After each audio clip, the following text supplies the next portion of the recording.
তো গরমের মধ্যে বিয়েবাড়ি, কিন্তু বিয়েবাড়ি বলে কথা ভাই, মিস করা যাবে না। তাই সকাল সকাল চলে গেছিলাম বিয়েবাড়িতে। আর এখন আমাদের খাবার সময়।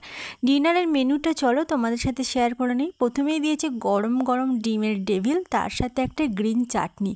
ডেভিলটা দিয়ে চাটনিটা খেতে খুবই ভালো লাগছিল, আর তার সাথে আছে লেবু। তো প্রথমে ডিমের ডেভিলটা চাটনি দিয়ে খেয়ে নিলাম। তারপরে পাতে পড়ে গেছে রাধাবল্লভী। রাধাবল্লভীর সাথে যেখানে ছিল চানা পনির, দারুণ হয়েছিল। রাধাবল্লভী আর চানা পনিরটাও সুন্দরভাবে খেয়ে নিলাম। রাধাবল্লভী আর চানা পনির খেতে না খেতেই পাতে পড়ে গেছে সাদা ভাত।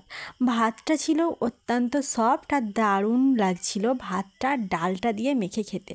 মাছের মাথা দিয়ে ডাল ভাত, তার সাথে ঝুরি আলু ভাজা আর একটু লেবুর রস, দারুণ একটা কম্বিনেশন। সব মিলিয়ে খেয়ে নিলাম, খুবই ভালো লাগলো। ডাল দিয়ে খাওয়া শেষ হতেই এখানে পাতে পড়ে গেছে দই কাতলা।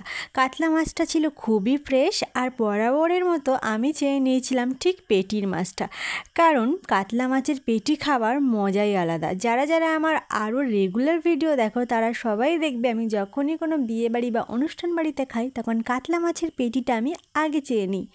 মাছটা খেতে খুবই ভালো লাগছিল, আর রান্নাগুলো ছিল খুবই সুন্দর। কিন্তু সত্যি কথা বলতে, যেহেতু এত গরম তাই সেভাবে কিন্তু খাওয়াটা খেয়ে উঠতে পারছিলাম না।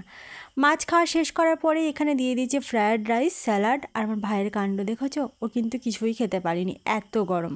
ফ্রায়েড রাইসের সাথে চিকেন কষা আমার বরাবরের একটা পছন্দের ডিশ, কিন্তু ভাইরে ভাই এত গরম যে পছন্দের ডিশ পেয়েও আমি খেতে পাচ্ছিলাম না। শেষে আমের চাটনির বাকিটা রইল মেনু কার্ডে। ভাই।